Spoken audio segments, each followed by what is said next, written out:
Assalamualaikum warahmatullahi wabarakatuh. Perkenalkan, nama saya Emil Gufron, SSI MSI. Saya dosen tetap di jurusan Program Studi Matematika FKIP Universitas Bondowoso. Saya lulusan dari Magister Matematika Universitas Jember pada tahun 2018. Nah, di sini saya akan membuat video untuk keperluan PDD UKTPD Serdos Smart 2025.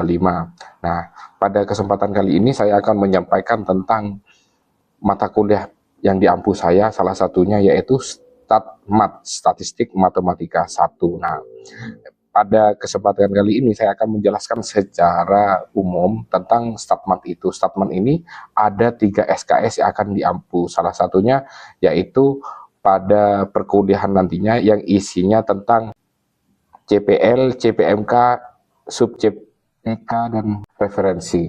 Tujuannya agar mahasiswa nantinya mengenal tentang pentingnya statistika dan penerapan statistika dalam pendidikan matematika.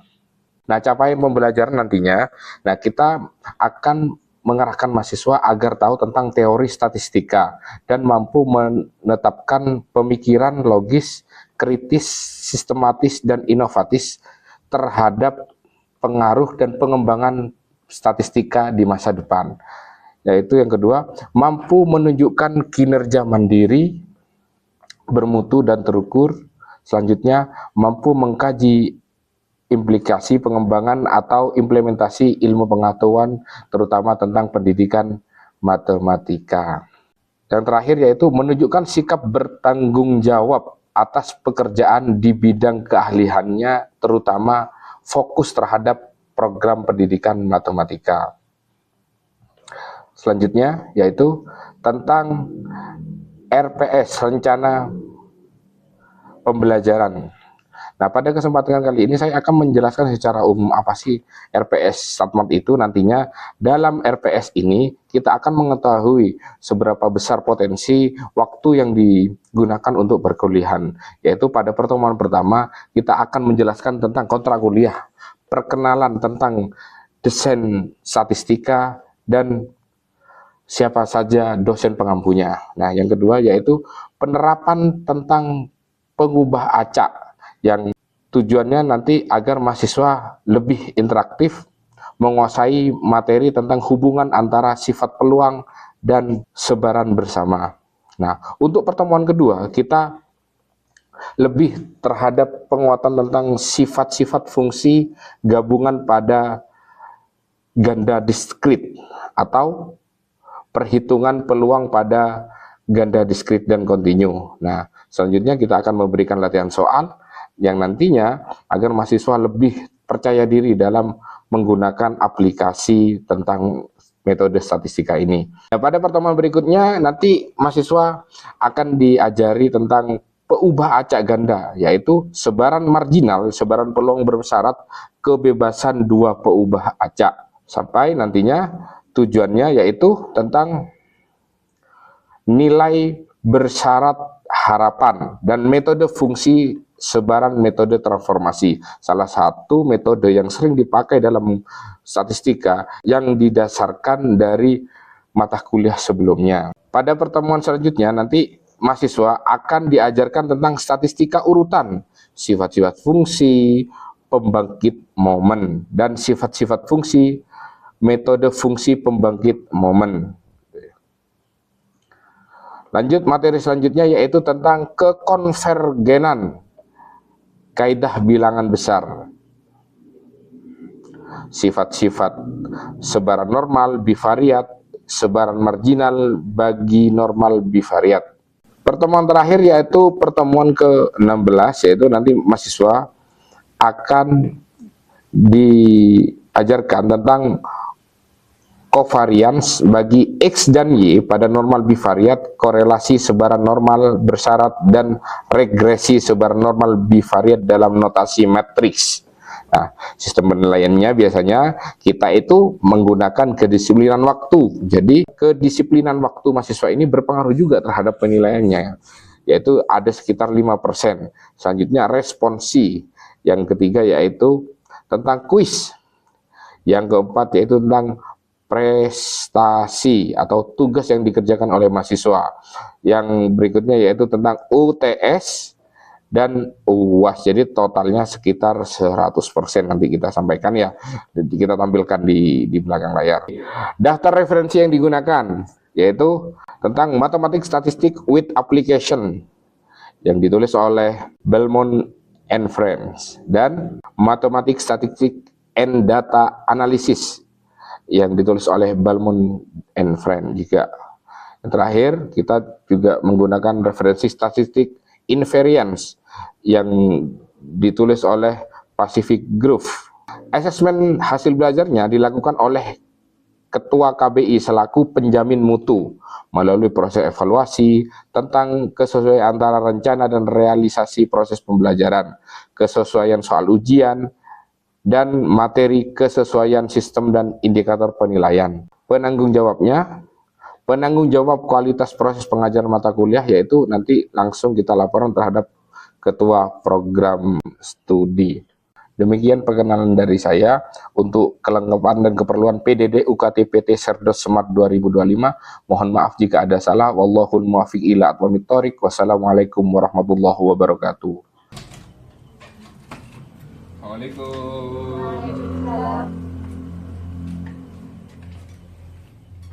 warahmatullahi wabarakatuh. Waalaikumsalam warahmatullahi wabarakatuh. Oke ya, pada kesempatan kali ini bertemu lagi dengan saya selaku pengampu mata kuliah Statistika Matematika. Dan selamat datang, semoga pada hari ini kalian diberikan kesehatan, keberkahan, serta rezeki yang barokah. Oke ya, pada kesempatan ini saya di sini sebenarnya ingin menjelaskan secara umum apa sih itu statistik.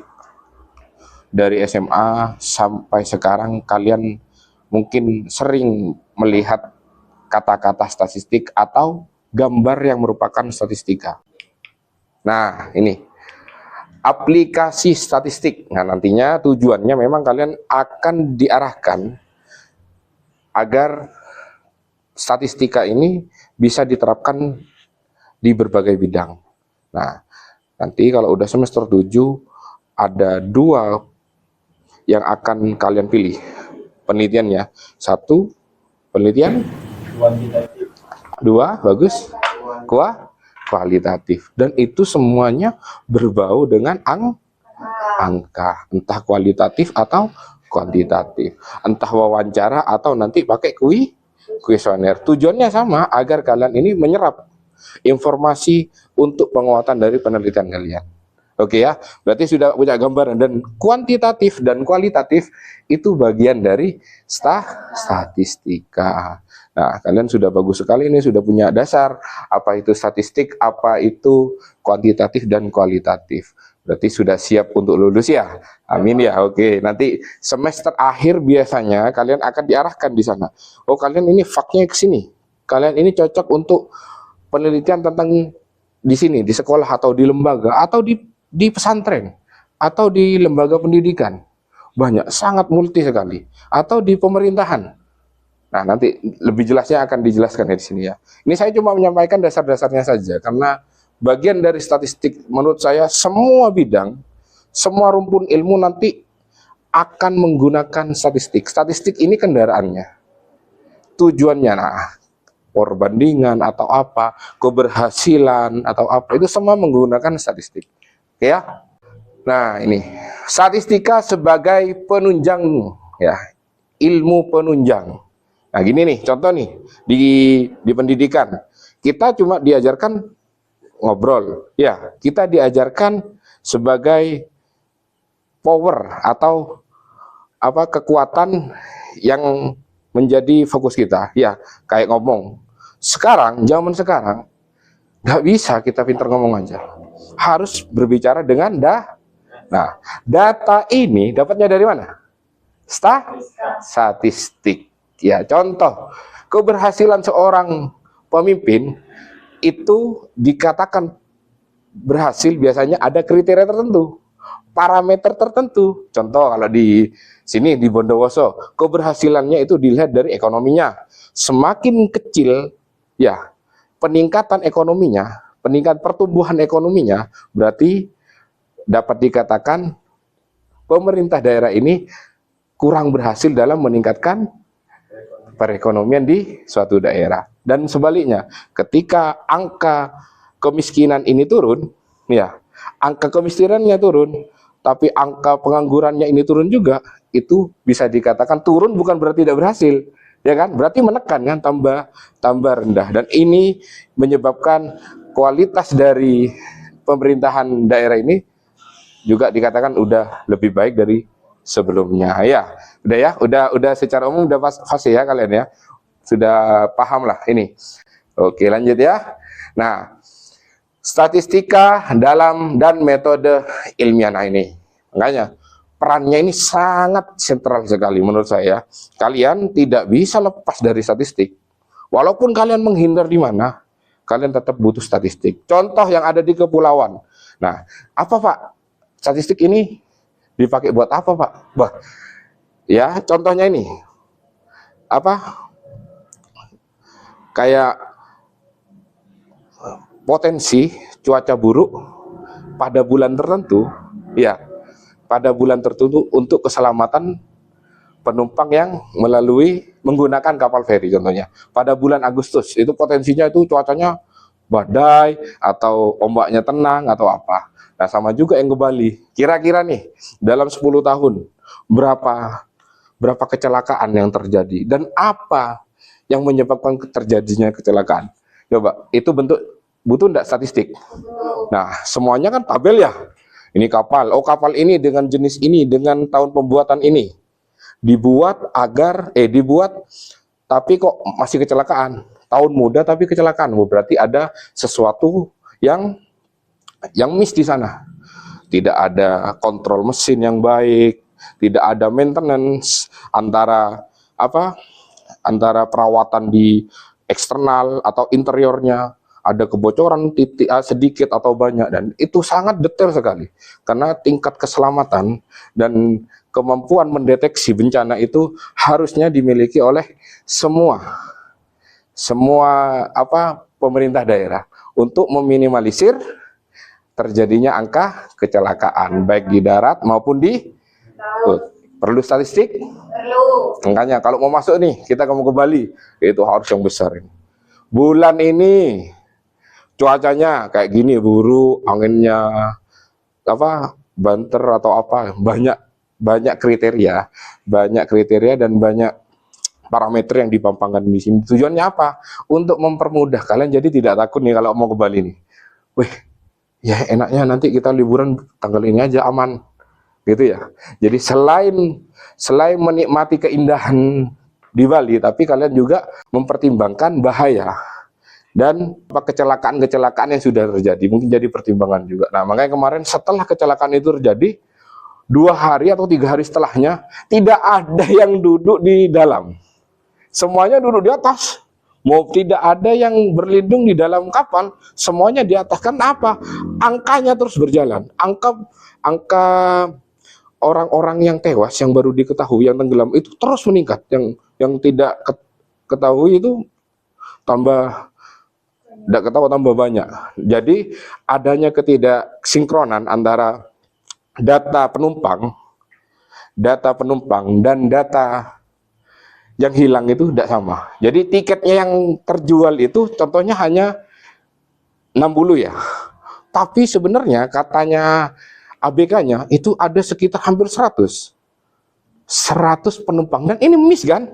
Dan ini jadi bahan evaluasi dari PT PELN ini. Jadi itu tamparan keras. Pemerintahan dikena, pihak penyeberangannya dikena. Kok bisa sih? Kok bisa nggak bisa dideteksi? Pak, keluarga saya ini ngirim foto tapi tidak masuk nama. Berarti termasuk orang yang hilang. Terakhir ini jam segini pas kejadian ini katanya naik kapal ini, tapi kenapa kok tidak ada namanya? Dan ini sangat membingungkan. Dan itu dari kejadian kemarin ada pembenahan terkait administrasi terkait mau ke Bali. Nah, kita kan jadi luas nih ya luas kan. Oke, kan saya kalau statistik ini enak, statistik ini lebih lebih kemana-mana. Nah, semuanya ini berbasis dengan data dari nominal, ordinal, ya, interval dan rasio. Oke ya, nominal, ordinal, interval dan rasio. Semuanya ini digunakan apa? Rasio. Rasio. Ya kayak tadi itu rasio kesehatan dalam menekan daerah inklusi itu seperti apa? Jadi satu judul penelitian. Ya, nominal. Ya, kalau nominal ini antara untung dan rugi. Kita UMKM yang sekiranya menguntungkan itu apa, yang sekira merugikan itu apa. Gitu ya. Oke, next ya. Nih, data kuantitatif tadi Deki jawab ya. Lama bekerja, jumlah gaji, usia, dan lain-lain. Kualitatif, jenis pekerjaan, status marital, tingkat kepuasan kerja. Semuanya kan pakai diagram nih. Semuanya pakai diagram. Tujuannya apa? Mempermudah saja. Mempermudah saja. Oke ya, ini yang tadi dijelaskan. Nah, saya kasih contoh aja. Jadi kalian saya yakin kalau ditampilkan seperti ini tidak jenuh nih. Ya, ini saya ambil dari Kompas. Kompas ini termasuk lembaga yang independen, menurut saya mulai netral ya. Sulit diintervensi oleh pihak manapun. Iya, sudah mulai berani, iya kan? Nah ini, saya mau membandingkan nih. Pas zamannya Jokowi dan Yusuf Kala, ya, tingkat kepuasannya itu hanya di angka 65%. Tidak puasnya itu di angka 34%. Nah, sedangkan sekarang angkanya ini fantastis, 80,9%. Jadi dapat diartikan itu sangat puas sekali masyarakat ini terkait kinerja yang sekarang. Nah, ini bahannya dari mana? Dari statistik. Dan ini dasarnya apa? Banyak. Salah satunya manuver terbaik dari Pak Presiden Prabowo apa? Penunjukan Menteri Pertanian Amran Sulaiman ya. Ini membuat tingkat kepercayaan masyarakat sangat tinggi kepada Presiden. Oke ya, next ya. Nah ini, kita juga dipermudah dalam penggunaan statistik ini mengetahui kira-kira. Contoh kalau petani nih, kalau petani di tamanan ya, oh nanti bulan berapa ya enaknya ya, angka tembakau ini harganya naik.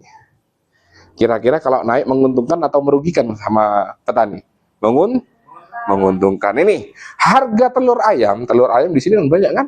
Tempat anunya ayam kan? Ya, contoh di dekatnya rumahnya kamu, mungkin di sana juga ada, tapi di tengah sawah atau di sana penggemukan dan ya. Ketahuan, ini saya baru ini tanggal 12 bulan 7. Baru saja. Nah, masih di harga 31,9 ribu. Jadi rasionya ini tadi yang dibahas itu rasionya tidak terlalu jauh. Nah, maksudnya apa? Ketika angka ini kecil, angka ini masih bisa dijangkau sama masyarakat, berarti aman. Ekonomi kita aman. Nah, kalau angka di sini tembus 90 ribu, kira-kira kita makan telur enggak? Enggak, lebih baik makan ayamnya. Lebih murah ayam daripada telur. Kemarin kejadian nih, telur sama ayam masih larangan telur. Ya, jadinya apa? Orang-orang bosen.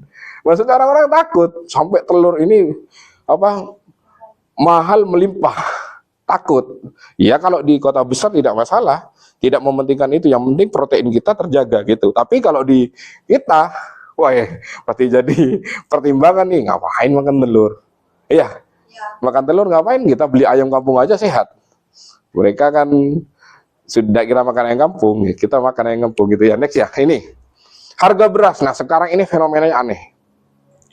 Di situ Bondowoso, Jember, semua harga beras yang di bawah eceran HET itu ditarik sama pabrik. Ditarik. Contoh saya nyebut merek aja ya. Contoh nih, Putri Koki hanya satu yang masih bisa dijual di masyarakat di angka 80 ribu lebih. Jadi apa? 15 ribu anggap beras ini yang dijual di toko-toko. Sedangkan masyarakat kita tidak bisa menjangkau itu. Nah, alasannya pemerintah apa? Alasan pemerintah, harga beras ini harus di bawah eceran. HET 12.000. Nah, sedangkan harga gabah sekarang 7.000. Nah, minimal 50%, minimal kan 14.000. Kalau 12.000 ini pengusaha pasti merugi. Jadi, kegunaan statistika di sini. Nih, harga beras tradisional periode Juli 2024, 2025. Nah, kalian tinggal klik. Oh, sekarang harganya segini. Tiap daerah beda. Biasanya berpengaruh dari transportasinya, gitu ya. Oke. Ya, ini parameter, ini variabel ini. Analisis banyak ini, multivariat, univariat ini. Nah, ini contoh tabelnya. Nah, jadi dari statistika itu kita juga bisa apa ya? Menggunakannya kalau bijak, kita akan bisa membaca peluang.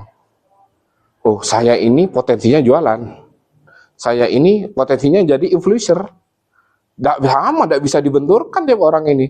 Contoh Mbak ini pakai kerudung, oh cocok nih. Saya jadi influencer saja, tanpa nampilin wajah. Ya kan? Yang penting kan public speaking-nya bagus. Nah, dari mana didapat? Kalian sering kumpul, diskusi. Tidak bisa, saya sering melihat statusnya mahasiswa itu kalau diskusi, wah ini tak jempolin sama saya.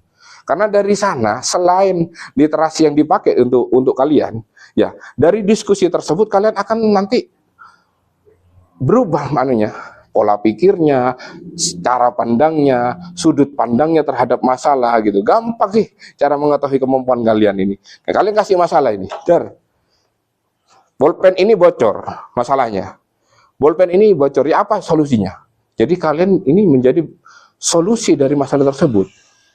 Iya, nah ini nih potensi nih, ini bolpen. Ya apa caranya? Bolpen ini bisa menjadi sejarah untuk kalian. Ya apa caranya? Jadi kalian harus menulis, produktif dalam menulis. Nah jadi ketika kalian dikasih masalah tidak kaget. Ketika kalian dikasih suatu prestasi itu tenang. Nah itu cost and balance namanya. Ya, oke lanjut ya. Nah ini, jadi ketahuan nih.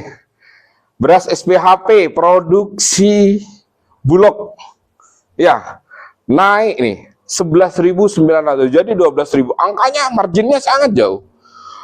Harga di eceran contoh di supermarket itu tembus 14.500. Nah SPHP tapi sekarang tidak ada. Mau belanja di mana? Ya kan? Mau tidak mau beras itu kebutuhan pokok. Beras kayak telur, mau tidak mau itu harus dibeli dengan angka berapapun. Sedangkan gaji kita tetap di angka ya bisa dikatakan cukup, ngepas, malah kurang gitu ya. Tapi kita diajari untuk sering berpuasa ya, untuk menghemat itu ya. Oke nih ya, ini angka kepuasan juga ini. Ini driver Gojek ini ya. Sembako untuk mitra, makanan tunai, fitur ini, lebihan pesanan GoFood. Nah, ini saya ngambil dari nah, Gojek aja suatu provider yang sudah besar. Ini sangat pinter menggunakan statistik. Jadi customer ini tidak bingung sekarang. Contoh nih, di Bondowoso punya aplikasi, sudah punya HP semua kan? Oh, saya pengen mie ayam. Ketik mie ayam di pencarian sudah, sama ratingnya sudah. Ya, semakin bagus komenannya atau di Shopee ya, semakin bagus komenannya, potensi untuk membeli berarti semakin besar. Menggunakan apa itu? Nah, semuanya statistik adalah cara terbaik untuk berkomunikasi dengan customer. Dan sekarang provider yang bijak akan pandai mengelola statistik dengan baik. Dengan cara seperti ini driver tidak bingung sudah. Oh saya segini gitu. Oke ya, lanjut ya. Nah ini contoh-contohnya ini sudah. Ya, oke mungkin ada pertanyaan dari mahasiswa. Oh Mbak Lailin ya, monggo. Yang lain nanti siapkan ya. Tidak apa-apa, kita biar saling ya. Dari materi statistika yang sudah dijelaskan tadi Pak, apa pengaruh statistika dalam perubahan sistem pemerintahan yang sekarang ini Pak? Oh. Pengaruh statistika dalam perubahan. Nah ini ya pemerintah ya. Pemerintah. Nah ini data. Ini kebijakan. Ini gini ya. Dari data ini pengaruhnya apa statistika ini? Nah contoh saya ini sebagai surveyor dan saya punya anak yang ke bawah dan pemerintah ini mau buat program kebijakan Pemerintah ini kan tampilannya kebijakan ya. Kebijakan, perda ya. Perda. Contoh nih, sederhananya. Juru parkir ya. Data juru parkir yang ada di Bondowoso itu ada berapa? Kira-kira kalau jukir ini berbayar, nah, berapa persentase ini? Berapa persentase manfaat kira-kira ini ya? Kalau berbayar ini pengaruhnya terhadap parkir liar itu berapa persen? Pengaruh keamanannya itu berapa persen? Kira-kira kalau ada jukirnya potensi untuk hilang itu berapa persen? Jadi gitu, jukir aja. Jadi pemerintah ini akan menggunakan perda, jukir ini ditetapkan 2.000 per kendaraan. Nah, nanti hasil dari pembayaran itu masuk ke kas daerah atau ke Bapeda. Dari Bapeda itu keluarlah nanti program seperti ya kayak hotmik atau pembangunan musola, pembangunan RTLH gitu. Itu. Jadi semua berkaitan. Jadi pertanyaannya afiliasinya ke sini ya. Mungkin ada lagi, Deki? Ya, Pak. Ya. Di sini kan ada tadi dijelaskan oleh Pak langkah-langkah dalam metode ini. Ya. Di situ merumuskan masalah. Yang kami ingin tanyakan itu yang pertama langkah-langkah untuk merumuskan suatu masalah, karena mau tidak mau kita harus mengetahui atau bahkan ada dalam suatu masalah itu baru kita bisa merumuskan. Itu. Pertanyaan yang kedua, untuk melakukan studi literatur, apakah kita hanya membaca ataupun menganalisis metode-metode yang sudah ada, Pak? Seperti itu. Bahasa simpelnya gini, pertanyaan keduanya, apakah kita di studi literatur ini, apakah cuma hanya menggunakan metode-metode yang ada? Iya, jadi ya paham ya. Saya berarti ada dua pertanyaan dan itu berkaitan ya. Yang pertama, langkah-langkahnya. Kalian harus menjadi detektor yang baik. Kalian sukanya apa nih? Sukanya, Pak, saya suka pertanian, Pak. Saya pengen menghubungkan antara hukum Islam dengan pertanian. Langkah-langkahnya seperti apa? Coba terjun ke masyarakat, terjun ke kelompok tani. Nah, kira-kira nih di kelompok tani ini nanti akan ketahuan. Kalian akan mendengar keluh kesahnya seperti apa. Nah, berarti harus mapping dulu ya. Ya, yang kedua harus pengambilan hipotesis. Harus setelah mapping 1 minggu atau 2 minggu kalian akan mengambil hipotesis. Ya. Nah, mengambil ini hipotesa. Hipotesa itu adalah pengambilan kesimpulan awal. Ya, jadi terarah nih sudah. Nah, menggunakan metode apa, Pak? Nah, baru kalian nanti akan dicerca, akan dibelah lagi. Oh, ini masuk kuantitatif atau kualitatif. Makanya carilah penelitian yang kalian sukai. Carilah penelitian yang kalian sukai, yang kalian mungkin jadi termotivasi dari itu. Oke ya, terima kasih ya. Mungkin pertemuan kali ini ditutup saja. Assalamualaikum warahmatullahi wabarakatuh. Waalaikumsalam warahmatullahi wabarakatuh.